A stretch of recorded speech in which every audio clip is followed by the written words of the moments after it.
قول معروف ومغفرة خیر من صدقة يتبعها أذى واللہ غنی حلیم۔ صدق اللہ العظیم وصدق رسولہ النبی الکریم الامین۔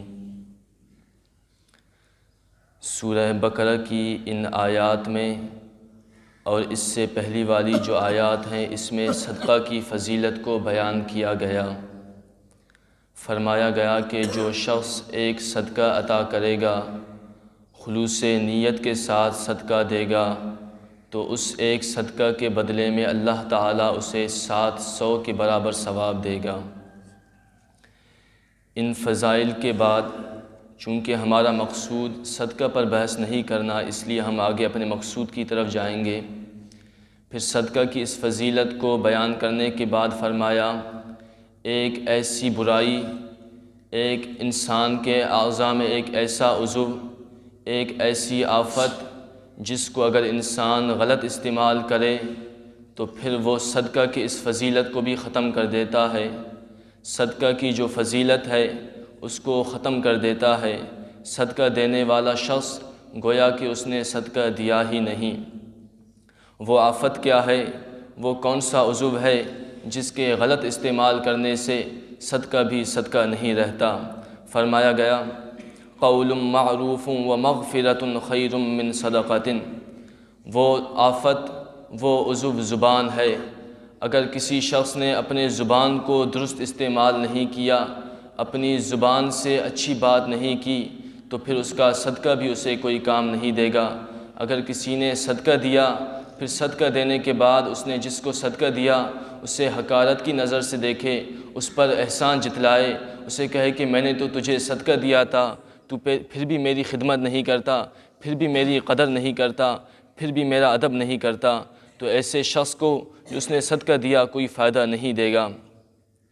تو معلوم ہوا کہ اگر ہمیں اپنے صدقہ کو مؤثر بنانا ہے، صدقہ کو فائدہ مند بنانا ہے، تو ہمیں اپنی زبان کو صحیح استعمال کرنا ہے۔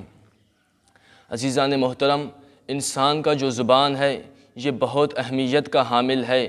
ہمیں چاہیے کہ ہم نرم لہجے میں گفتگو کریں، جب بھی گفتگو کریں اچھی گفتگو کریں، درست گفتگو کریں۔ یہ زبان بہت اہمیت کا حامل ہے۔ یہی زبان انسان کی شخصیت کو بتاتا ہے۔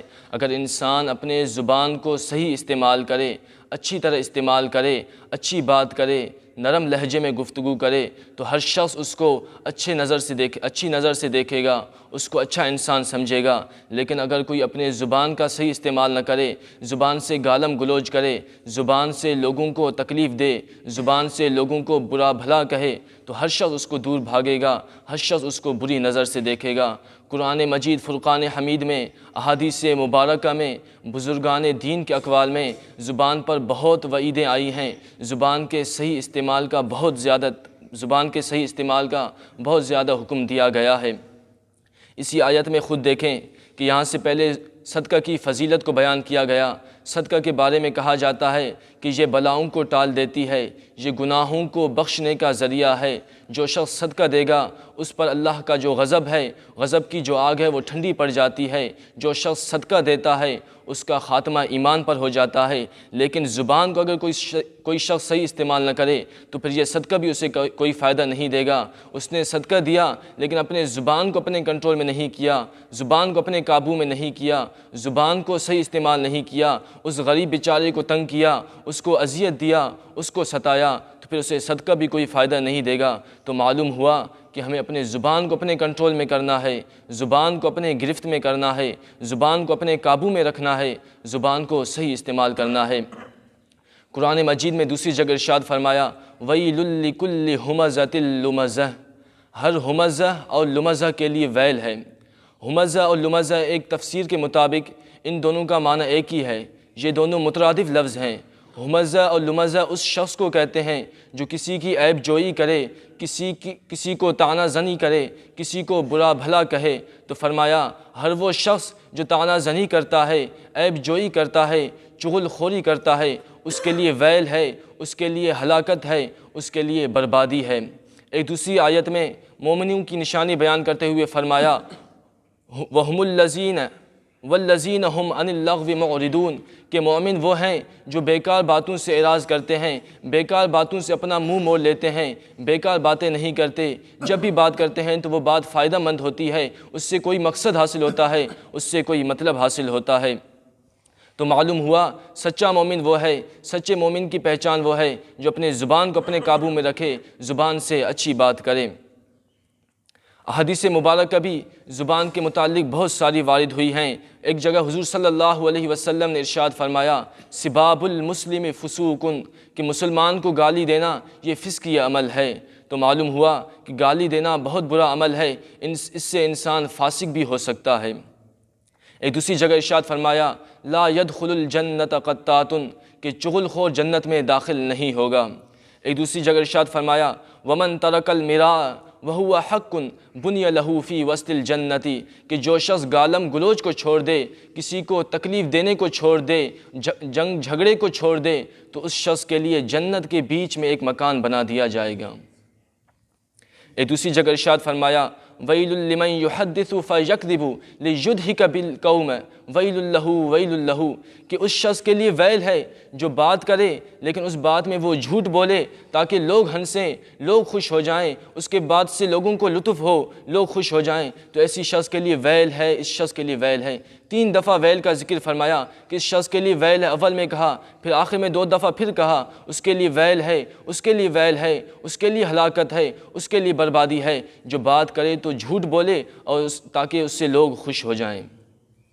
تو ان سب یعنی گالی دینا، چغل خوری کرنا، کسی کے عیب بیان کرنا، کسی کو طعنہ زنی کرنا، کسی کو برا بھلا کہنا، ان سب سے ہمیں بچنا چاہیے۔ تو آخر میں ایک اور حدیث بیان فرمایا جو ان سب کو شامل ہے، جس سے انسان گناہ سے بھی بچ جاتا ہے، گالم گلوچ سے بچ جاتا ہے، کسی کو طعنہ زنی کرنے، کسی کو برا بھلا کہنے، کسی کے عیب بیان کرنے سے بچ جاتا ہے۔ تو اس کے بارے میں ایک حدیث ارشاد فرمایا کہ جو شخص ان سب سے بچنا چاہتا ہے وہ صرف ایک حدیث پر عمل کرے، صرف ایک کام کرے تو ان سب سے بچ جائے، عیب بیان کرنے سے بچ جائے، طعنہ زنی سے بھی بچ جائے، لوگوں کو برا بھلا کہنے سے بھی بچ جائے، گالم گلوچ سے بھی بچ جائے۔ تو فرمایا من صمت نجا، وہ عمل خاموشی ہے کہ جو شخص خاموش رہا اس نے نجات پا لیا۔ من صمت نجا، جو خاموش رہا اس نے نجات پا لیا۔